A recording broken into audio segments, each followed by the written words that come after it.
Chapter 4. General George Washington jumped on his horse and started riding for the river.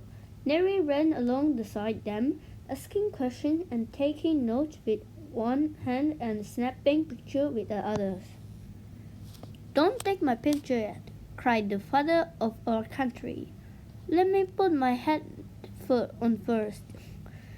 But put your dentures in too," said the horse.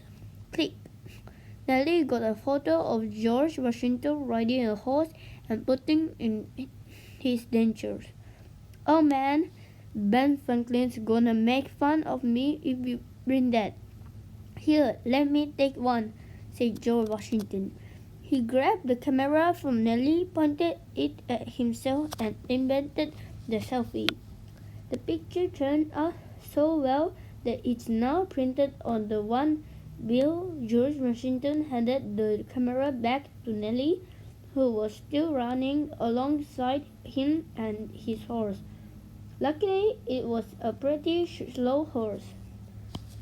When they got to the river, a rowboat filled with soldiers and was waiting for them. Washington jumped on the horse and into the boat. Then Nellie jumped into the boat, and then the horse jumped into the boat. Twinkle, I didn't know you were coming too," said George Washington to his horse. "I was to be in the painting too," said the horse. "Okay," said Washington. "Start rowing, men." The soldiers started a rowing, and George Washington started a standing majestically in the prow of the boat. "How do you spell prow?" Nellie asked. "P-R-O-W, said Twinkleheels. "Ah, I think we're sinking," said George Washington. "Are we sinking, guys?" "Yes," said the rowing soldiers. "There's too much weight in the boat. The reporter will have to throw her typewriter overboard." "You don't mind, do you?" George Washington asked Nellie. "General Washington, this isn't just a typewriter," replied Nellie, also standing majestically in the row. "It's a symbol of America's freedoms. The freedom to say, to write, to print, to think anything we want. This typewriter is what you and your men are fighting for. Well, maybe you could throw part of it overboard," said George Washington. "Like just a few keys, because if we drown in the river, we won't be able to fight for your typewriter." Nellie looked at the water trickling over the sides of the boat and knew he was right. She decided she could spare a couple of the keys she didn't use very much. She read out the Z key and threw it in the water.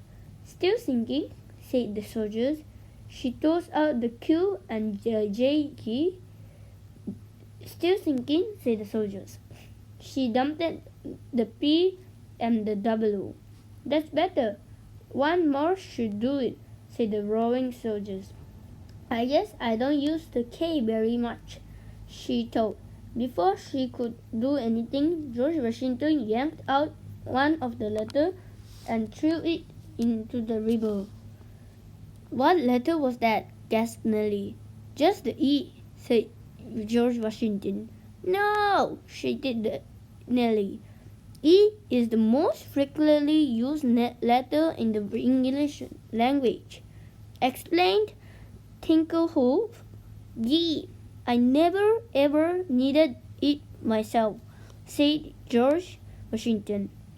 "You just used it 9 times in that sentence," replied Nellie.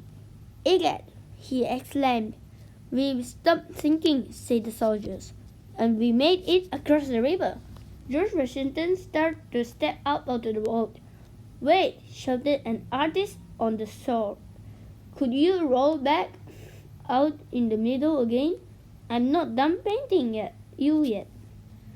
"Sure," said George Washington, and the soldiers rolled back out and waited while the artist finished the painting. Nellie used the time to try to type up a story about it. George Washington crossed the Blair General George Washington and his freedom fighters had secretly crossed the Delaware River to attack British troops in Himalaya. "This is an outrage," she shouted. "No one will be able to read this." "I can read it," said George Washington. "Say, what's that part about attacking British troops? Isn't that why you are going to Philadelphia?" "Now, we're going to Philadelphia to get a Philly cheesesteak," said George Washington. As the boat landed and everyone got out, "You know, thin slice of meat covered in a cheesy glue. We attacked the British a few weeks ago," said Twinkleheels. "Didn't you read it in the news?" "It's already been in the news," gasped Nellie. "Yeah," said the host. "That nice fella, Hotshot Turbosky, wrote a huge front-page story about it." Nellie bellowed up her story, threw it on the ground, stomped on it, beat it with a stick, and kicked it 187 feet into a handy recycle bin. By this time, George Washington and his horse were miles away, but they could still hear her yelling, "This is an outrage!" See more on Chapter 5.